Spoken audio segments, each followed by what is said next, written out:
Hello and welcome to Transforming Tomorrow, the podcast from the Pentland Centre for Sustainability and Business here at Lancaster University Management School. I'm Paul Turner. And I'm Professor Jan Babington. Now, Jan, it's been a little while since I've got to talk to you about things like rankings and other stuff that annoys me greatly. So I thought I'd give you the opportunity today that you can do that. Does that sound like fair enough?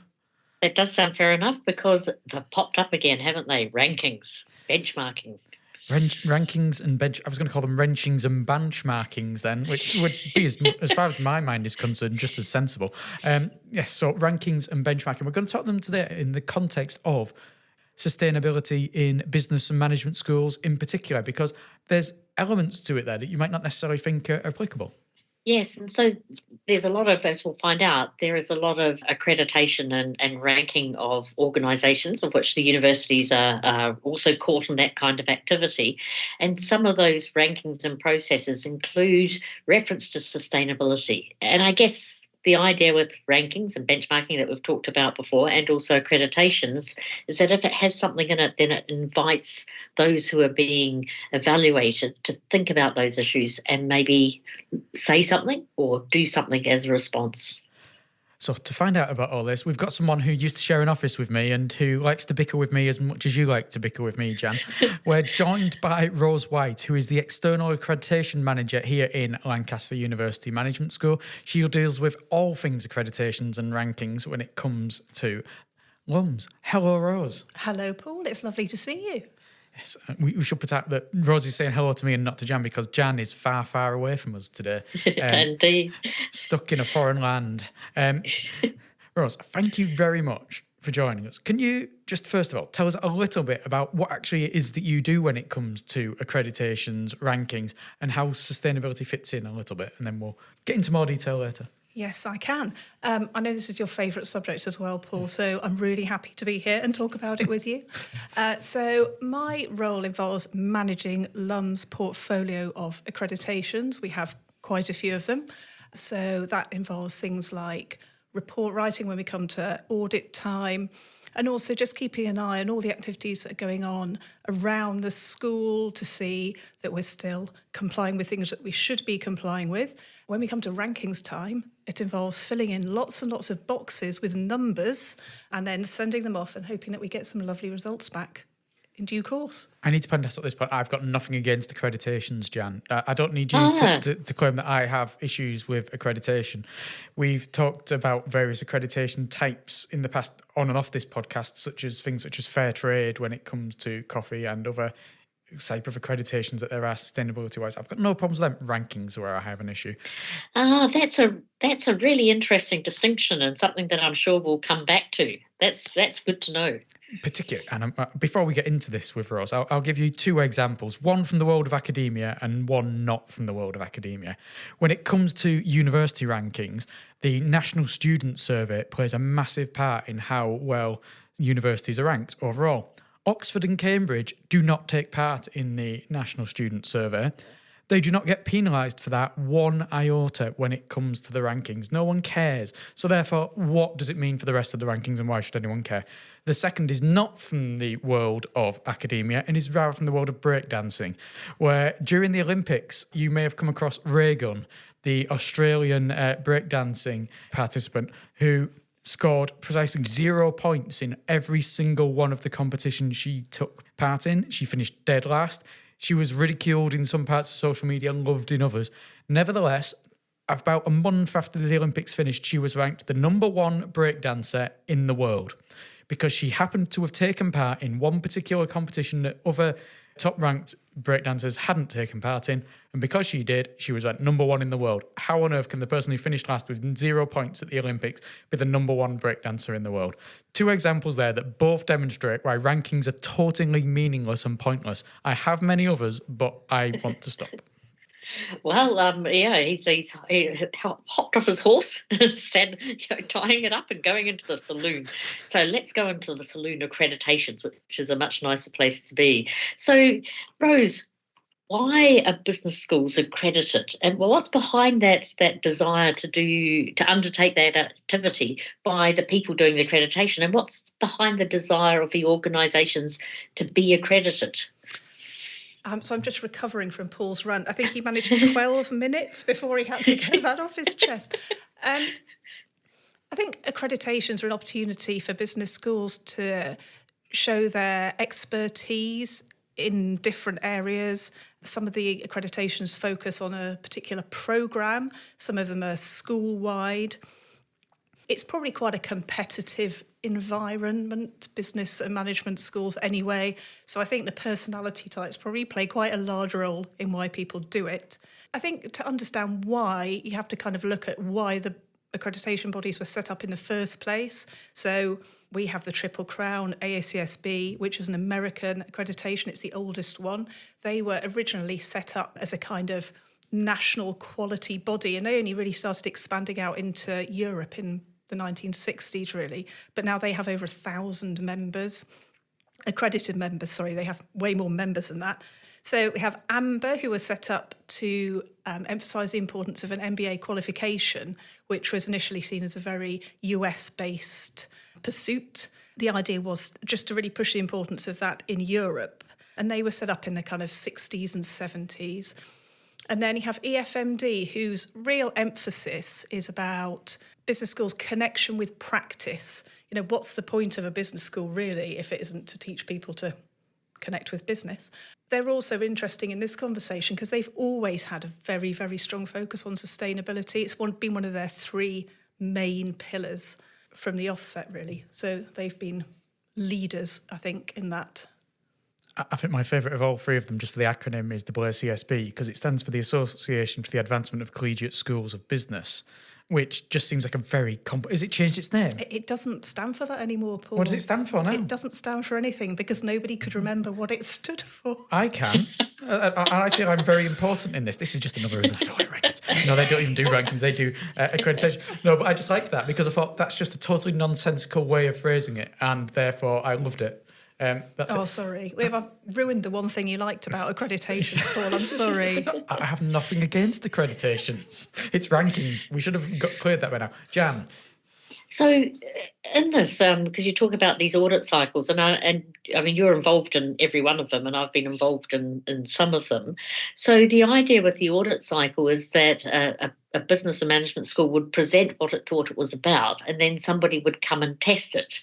And so with the regard to particularly the sustainability elements within that, how are they represented, and then how are they tested? Yeah, you're right in that the cycles tend to run every 5 years. And I guess it's like a sort of external audit would be the kind of the business equivalent. So AACSB have started to emphasise much more a societal impact dimension to their accreditation. And they're really, really keen that schools can show that's coming through from strategy level, that it's not just a collection of activities that we're all doing, that we can then go, oh, right, if we bundle all this stuff together and then we can call it societal impact, and it's a kind of happy coincidence of really great things that people are doing. So there's much more emphasis now across the board on how is your school strategy really embedding sustainability activities and activities that make a positive impact on society. How is that embedded in your strategy, and then how does that filter down through all of your areas of activity? With the three accreditation bodies that you've mentioned there, do they all have different aspects they want to look at when it comes to sustainability? Yes and no. So AACSB is a mission-led accreditation. So we tell them what our mission is, and then they will judge us against that. So if we said we regard sustainability as doing the most recycling that we can, and then we have to be able to report to them that we have, completed X percentage of recycling. EFMD, whose EQUIS accreditation, the school-wide accreditation we hold, they have a set of standards.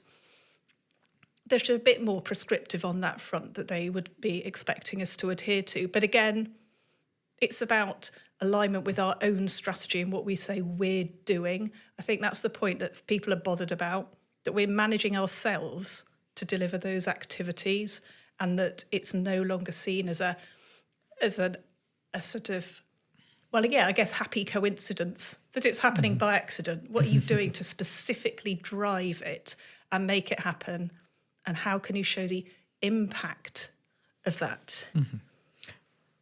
Let me ask you this with regards to accreditations. Who actually pays attention to them? I would like to think that it's not just only business schools care about them because they want them and they're the only people that pay attention. I'd like to think our audience is more than just people from business schools as well. Therefore, who is it who's paying attention to the accreditations when it comes to looking at it and saying, oh, good, that's a good university, it's got X accreditation, Y accreditation? This is where I start feeling like I'm sort of the defender of the accreditation industry. I think accreditation as a benefit is a much subtler sell than a ranking. So I think it's much harder to explain to people what the benefit of those accreditations are without going into a load of the detail behind it, as we've just been doing. So I think the Triple Crown badge has got prestige among certainly the business school community. It is used by students as a kind of hygiene factor now because it has become quite common. Faculty will sometimes use it as a, if you're a triple accredited school, okay, I know that'll be a good school. It's an easy tick. I'm filling because I'm not entirely convinced as to how far the benefit of that badge stretches out beyond that. Some employers, big employers, will be more aware of it than, maybe an SME type employer because it is quite niche and sometimes it's quite hard to explain. No, that's interesting to know. That they're obviously the business school community is the main hub for caring about it, but it does go a little bit beyond that in certain directions, which leads me to the question I was going to ask, and I know Jan wants to ask a question as well. Does the sustainability aspects of these accreditations now start to carry weight within that same business school community? Oh, yeah, definitely. I think so. It's in every conversation. It's in every seminar. You have to answer questions about it, especially in an Equus report. In every single chapter, you have to mention sustainability aspects of your activity. So it is everywhere, and it's on so many communications I get now from every external body. It really is much more in the conversation than it was, I would say, even 10 years ago, because that's how long I've been doing it. Way too long. That really feeds to my question because, and just because it's the two of you here, don't take this the wrong way, but I think between the two of you, you know the most about the management school because you're promoting the work if you're in Paul's role, and if you're in Rose's role, then you see these, drawing together of big pictures of the whole institution and how it plays out. So I wonder, particularly from that viewpoint, Rose, that you have, how has LUMS's propensity and ability to address sustainability changed over time? And are there any real highlights that you can pick out and what's been going on? I'm loving the fact you think Paul and I know the most about LUMS. That's probably really offended Yes, you're some definitely people. correct for me, though, Jan. Yes, I do. And just to be clear, LUMS is Lancaster University Management School. We sometimes just call it that because that's what everyone calls it. Although I had one colleague who thought it was pronounced Looms for a while. And I did take to that, but it made no sense. No, I think one of the big things that has changed is that we are much, much better at recognising the importance of some of the activities we do, the importance of recording it, of advertising it. So it might be as simple as on your course pages, have you actually written that you teach about modern slavery? Or do you just know that you teach it when you're in the classroom, but it's not explicitly out there to people? So I think we've got much better at realising that we have to tell people that we're doing it, because we have always done quite a lot of it, but sometimes been very hard to get the examples. So I find it much easier now to get some really great examples. And, obviously things like this podcast are a great source for me of, I didn't know that person was doing that. The modern slavery example is because when I listened to Linda's podcast, which I think was one of your earliest ones about modern slavery, that really sticks in your mind, and then you can revisit it and it takes you off down a little trail. So I think as well, one of the highlights for me probably, this might give Paul PTSD, was our last Equus report, when actually, Jan, you came with us and we had a writing retreat, and we really thought about how we write sustainability and ethics and responsibility, how we write that through the whole report as a holistic school-wide approach, as opposed to, here is one chapter where we sort of list some examples of things that we do. It was, how is this spread throughout the school? How is it in our behaviours and our values and our culture? And it's great just to have the space to do that. And then obviously I go back to the office and say, Paul, I've got 10 chapters. Will you help me proofread them all and make them make sense? And then he's really delighted with me. Yeah. In case anyone wonders why me and Rose get along so well, such requests, definitely top of the list. A lot of what Rose has said will tie in with a future episode we'll be doing with Marion Izzet-White, who's been a previous guest as well on this podcast, but we'll be having back for a second time, when we're talking about a project she calls B School to ESG School. And a lot of that has been mapping and understanding where we actually have a lot of these things taught within our programs and how hard it is, much as you've said it might have improved and got better in the last year or two. With these accreditations, Rose, do you feel that there is a way that they fit in with wider issues of sustainability in business? Does a business school being accredited and being proven to have sustainability credentials maybe affect the kind of people who come through it and end up to go on and work in business? Does it affect maybe the businesses who want to come and work with that business school, or any other ways you could think of? So when you asked me to come on this podcast, I did do a bit of research into some of these sorts of questions, because I had a horrible feeling that you were going to ask me. So research that's been carried out over the last few years, that students who come to schools who hold these accreditations, they are influenced by their time at those schools, and it carries on with them throughout their careers and affects the types of job choices that they make. So there isn't a lot of research into this area, but I think it definitely does make a difference, and it will continue to make a difference, because people won't want to go and study somewhere that looks like it doesn't care. And it's, really important to people increasingly that the organisations they work for, I think, care about the people and about their environment. So as much as anything, it's about staying ahead of the game, I guess. If you want to be commercial about it, it's about staying ahead of the game and doing it for those reasons, as well as obviously doing it for the right reason, which is that we should. I think it also then comes back to the university as, the university is a charity, but broadly speaking, we would say as a business or an enterprise of some sort.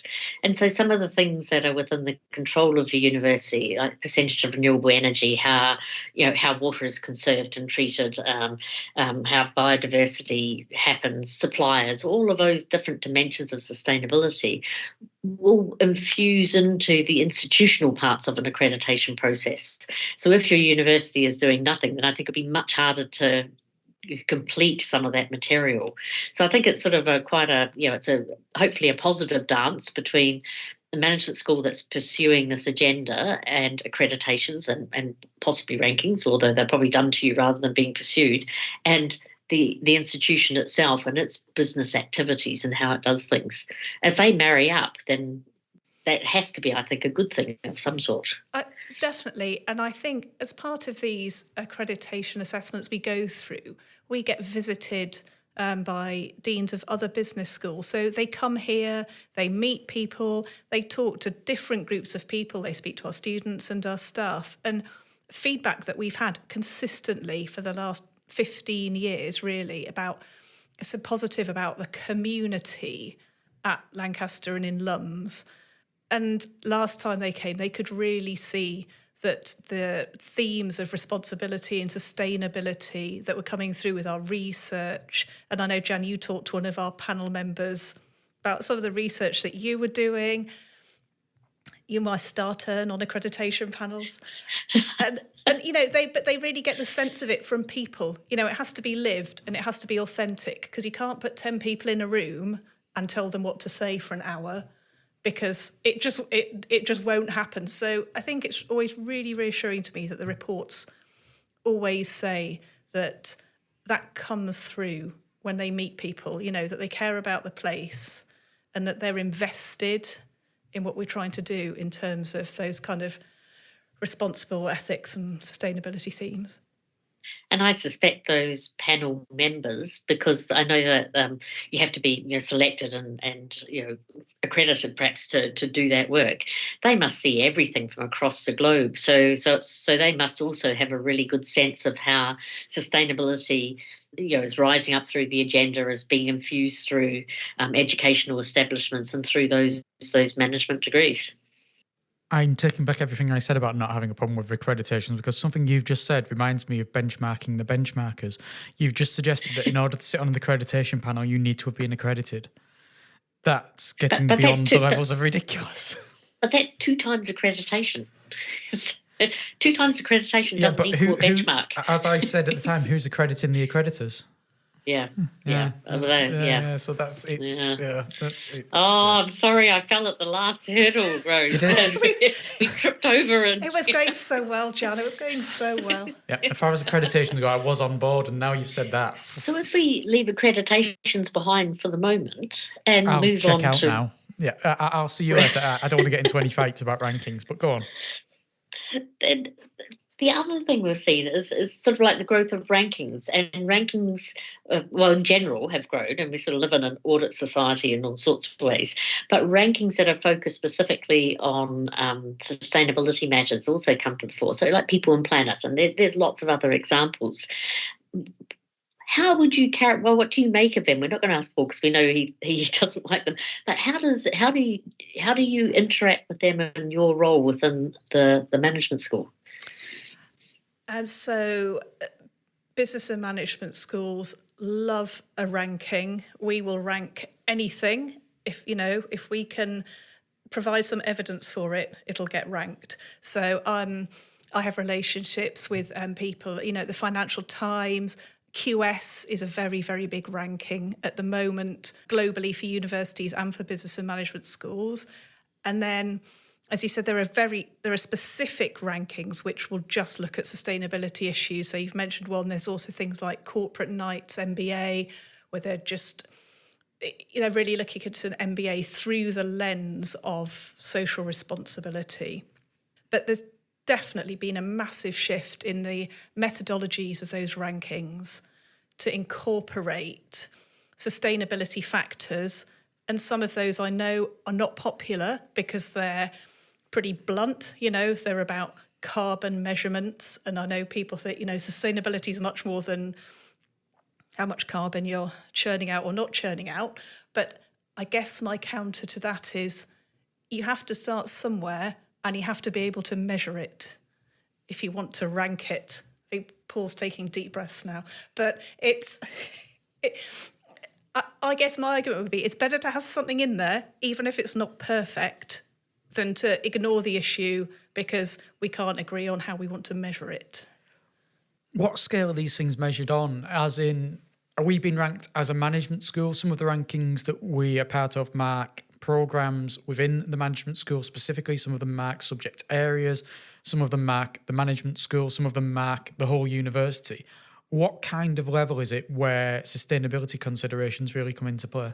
They're really at university level. I mean, you often have an option to say, is this a business or management school target? But the reality is this is institutionally driven, a lot of it. If you're part of a big organisation, you can't sort of micromanage your tiny patch. Have we turned the heating down by 3 degrees?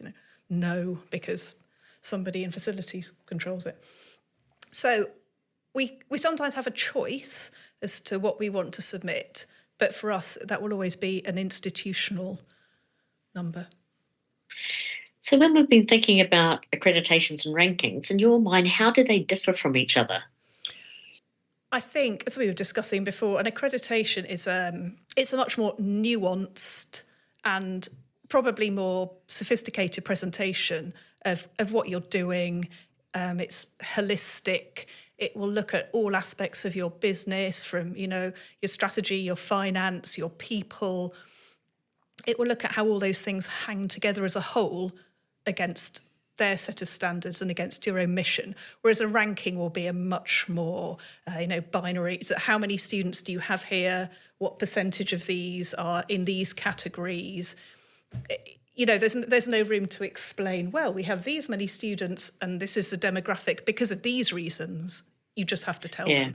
So, it's a much more black and white approach. And one of the other things that we take part in, and I know that you've been central to as well, is the Principles for Responsible Management Education. So our listeners who might not have heard of that particular program would I'm sure like to find out a bit more about it. Yes, so this Principles of Responsible Management Education, which I can now refer to as PRIME, this is a United Nations initiative, which is really about, again, encouraging business and management schools to think about how they're educating their students in a way that when they leave their programme, they're going to go out into the world and make a positive difference, and about how we make partnerships which will also, enhance those behaviours.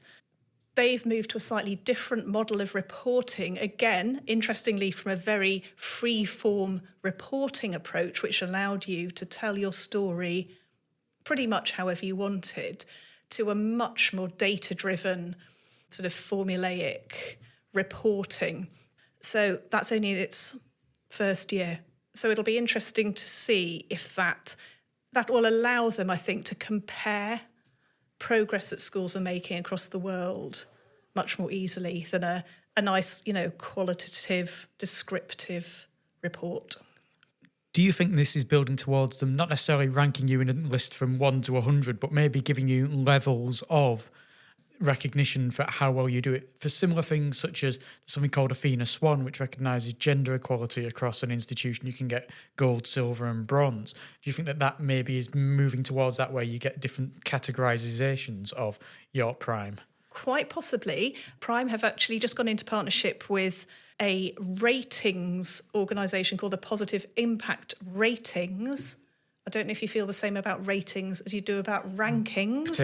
Potato, tomato. It's the same thing, no matter how you try to dress it up. Sorry. So the Positive Impact Ratings are a student-led rating based on a set of questions the students get asked about areas of university business and how well they perceive we are doing in those areas, about governance, and I can only remember those most boring one. That says something about me, doesn't it? Governance. And, the teaching and the opportunities that they have. So PRIME and Positive Impact Ratings have actually just formed a partnership. So you could argue that PRIME are already moving in that direction of being in the kind of ratings or rankings game. So what I'm interested in, which do you think business schools care about more, rankings or accreditations? Well, that's an interesting one. I think the accreditations have almost become a baseline now. So you certainly have to have accreditations to get into some rankings. So the industry is sort of driving itself, really, because in order to get ranked, you have to be accredited. I think for some programmes, things like the Financial Times rankings still have a lot of prestige and will possibly outgun an accreditation. And I think also probably for people choosing courses, honestly, a ranking is a much, much easier way to quickly sift through courses. And maybe I'm just a realist. I think if you're faced with 17,000 business schools in the world, you've got to narrow that down in some way. So a really easy, quick way to do it is to go onto a big rankings website like QS. Other rankings are available. And, you can look down a list, see who's good, inverted commas, and start narrowing down your list. Paul looks deeply unimpressed with me, Jan. I'm deeply unimpressed with the way the world works. I think he's more deeply unimpressed with the world, I think. So let's leave that aside for the moment and ask you, personally, you're a Pentland Centre member. You've been a Pentland Centre member from whenever it was possible to be so, which I really appreciate, and I really enjoy your membership of our centre and what you bring to it. But for you, what's motivating you in around sustainability? I've been thinking about this question a lot because, I'm not the most naturally optimistic person in the world, as you probably know. I mean, Fits in well with this podcast. That's for sure. Yeah. I was thinking, Jan's Me and Jan are just driving each other to misery every week. That's the only reason we turn up anymore now.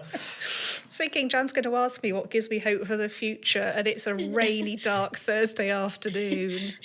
And I might say, there's a bottle of wine in the fridge. That gives me hope.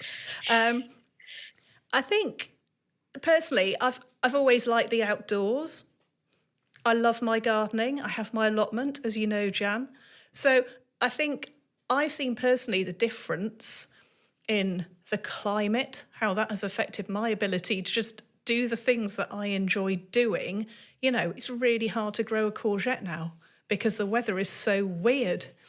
So you didn't think a podcast was going to go down this route? I'm writing it down. It's harder to grow courgettes now. Well, we know that because we were doing some sharing of allotment duties. I have to say that I'm particularly hopeless. But potatoes rotted in the ground this year, and onions never got a chance. So it is quite. Tomatoes didn't grow quickly enough, so they developed too harder and thicker skin. Right. Well, mine were quite good, but they were in a greenhouse. I see. We don't have a greenhouse. There you go. Yeah. Can we stop talking about gardening? Rose, can you get back to the point? No, gardening can give you hope. I think green things always give us hope. Yeah, and I see as well that, my children are both in primary school. It's very much a part of their lives, and it's part of a conversation that it would never have been, when Paul and I were at school, because we're that old now. So it's definitely, it's in the consciousness so much more. And that, I think that's really, really encouraging, that the people have it in their decision-making processes. Do I need this? Can I afford it? And also, I now think things like, where was it made? How was it made? How far has it travelled to get here? And what am I going to do with it when I have either finished using it or it's worn out? And I think people think all those things a lot more now. And hopefully that leads to a bit less waste in the world. Well, Rosewhite, thank you very much for coming in and putting up with me and enjoying your time with Jan for the last half an hour or so. It's been really great to have you here talking about subjects on which we are all passionate in one way or another. Well, thank you, Paul. It's been lovely. And thank you for staying in the room while I talked about rankings. I really appreciate it. It took a lot of effort. Well, I think we were lucky to get through that without you having a hernia, Paul, because I just know how much you dislike rankings and those kind of activities. And in some ways, I'm with you. And what came through of some of the things that Rose talked about is the sort of ephemeral nature of some of the benefits that might be there. They certainly take a lot of work. I think, though, there is a possibility that the process is more important than the outcome. So actually going through and thinking about these things might lead to more sustainability in business activities within a business or a management school. And then the other thing which I find it quite hard to sort of imagine, but what the educational experience and the way we construct sustainability in business in an educational context would look like if there were no rankings. And so I mean, I feel very uncomfortable about rankings as well, but I wonder what the world would look like without them. And I don't know the answer to that, but you might have some sense of what you think that world might look like. I would say, using another sporting example, Belgium would not have been ranked as the number one football team in the world for X number of weeks on end, despite the fact they've never won a major international tournament. That's what a world would look like without rankings. It would make a lot more sense. I don't think I'll ever come around to rankings. I think we shout about them too much. I think that there's such a big deal made about them for universities. When I came to university, I had no clue what the ranking of my university was. I knew that I'd come here. It felt like a good university. The people who were leading the course that I wanted to go on seemed like good people, and it seemed like a good choice for me to do. I knew what the grade requirements were. So that's where I got my idea of what kind of university it was, from going there and visiting and knowing it, and from seeing what the grade requirements were. If they wanted 4 Fs, then you think, yeah, maybe that's not the best university in the world. So I'm not really there, and I don't think I ever will be there on rankings. I know that after I graduated in history from here, about 3 or 4 years later, we were ranked in the top 5, possibly even number 1 in the UK at Lancaster University for history. It didn't change my life one iota. Apart from occasionally me and my friends who came here and studied history, making ourselves so much better than all of our friends who came here and didn't study history, saying, well, your department isn't ranked the number 1 in the UK. It made no demonstrable difference to my life. And I can never get rankings. I can just never understand the need for them. Accreditations, I have no problem with. I'd like to think I made that clear. I have no issue with accreditations. That's actually assessing what you're doing. It's coming and doing individual assessments of what you're doing, analysing it based upon what you as an organisation want to be doing, your mission is, your vision is, and how you're applying that with your actual actions, applying that to certain set parameters in some ways, but not ranking you and saying, well, you do this better than that place and this worse than that place, but just saying, yes, actually, you're doing what you're meant to be doing, and you're therefore worthy of an accreditation. And I think I'm absolutely with you on the vast majority of those points, but I don't think we're going to lose that ranking obsession. And Mike Power, who's a very influential and insightful accounting academic from the London School of Economics, wrote a book many years ago called The Audit Society. And the extent to which, as a society, we go down a rankings measurement kind of audit process because we no longer have the time or the patience or maybe have the faith in our ability to make the evaluation that you did, because evaluation is different from a ranking, in choosing what you might do at what university, etc. So there is something about the audit society that we are caught within. And in some ways, it spins harder and harder. And I think the thing I find unappealing about some of these things is the extent to which, rather than treating them with skepticism, people sort of show off. Well, showing off is never much fun anyway, but this allows people to show off a bit more, which is always a bit unedifying. Yeah, it's a bit similar to the gamification of society and how so much nowadays is seen as, if we want someone to do something, let's make it into a game. Let's put them in a table so they can rank it. Let's say for language learning, Duolingo, you get points for completing a lesson, and you're put in a table and you compare yourself to other people who are learning lessons, and then you can climb up and down tables and such. And there's so many other similar examples, yet people are obsessed with numbers and standings. And I do love some good statistics and analysis of statistics and stuff, but yeah, I'm afraid that will never go away for the rankings either. Yeah. That being said, I think Rose does a fantastic job at making sure that part of our organisational life works okay. Yes, and obviously in charge of all the accreditations, which I don't envy her, because I think that's a never-ending process. You finish one accreditation, you start another. And it's interesting to know how much more sustainability has been built into these, and sustainability factors have been built into the accreditations, even if at a rankings level it's dealt with more at the university side rather than at individual subjects or management school level. But within accreditations, sustainability is obviously becoming more and more of a key issue. Yeah, no, that was a very encouraging thing from chatting with her.